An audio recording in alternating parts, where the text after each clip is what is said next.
కదా ఇప్పుడే ఒక టెక్ వేసాను చేయండి ఓకేనా.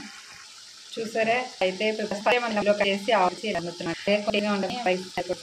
మరి ఫైనల్గా వదిలేసి ఓకేనా. ఉడుతుంది చారులో ఎక్కువ ఏంటి ఇలాగా కర్రీ వేసుకుని తింటాడు కర్రీ వేరే టేస్ట్ ఇస్తే వేసుకోవచ్చు ఓకే. అయిపోయి నాకు చేశాను అందరికి కలిసి తిన్నా ఎంతమందికి చేయగానే ఈరోజు కామెంట్ చేయండి బాయ్.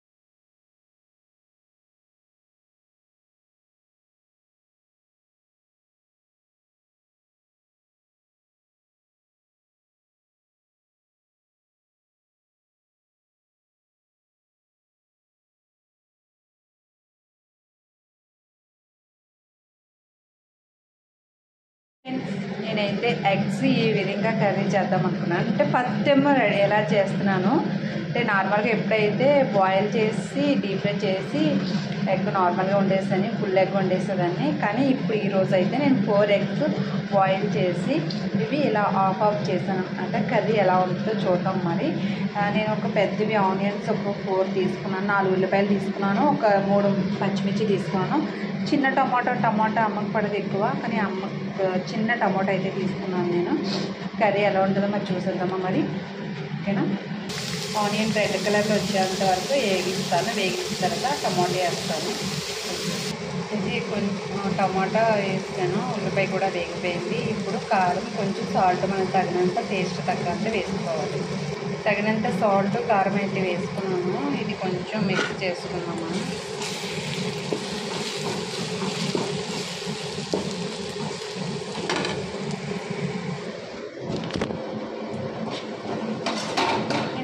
నేనైతే ఎగ్స్ ఈ విధంగా కర్రీ చేద్దాం అనుకున్నాను. అంటే ఫస్ట్ టైం ఎలా చేస్తున్నాను అంటే నార్మల్గా ఎప్పుడైతే బాయిల్ చేసి డీప్ ఫ్రై చేసి ఎగ్ నార్మల్గా వండేసాను, ఫుల్ ఎగ్ వండేసేదాన్ని. కానీ ఇప్పుడు ఈరోజు అయితే నేను 4 ఎగ్స్ బాయిల్ చేసి ఇవి ఇలా ఆఫ్ చేశాను. అంటే కర్రీ ఎలా ఉంటుందో చూద్దాం. మరి నేను ఒక పెద్దవి ఆనియన్స్ ఒక 4 తీసుకున్నాను, 4 ఉల్లిపాయలు తీసుకున్నాను, ఒక 3 పచ్చిమిర్చి తీసుకున్నాను, చిన్న టమాటా అమ్మకు పడదు ఎక్కువ, కానీ అమ్మకు చిన్న టమాటా అయితే తీసుకున్నాను నేను.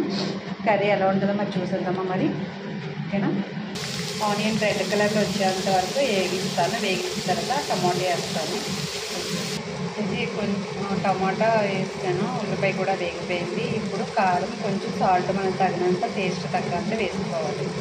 తగినంత సాల్ట్ కారం అయితే వేసుకున్నాము. ఇది కొంచెం మిక్స్ చేసుకున్నాము.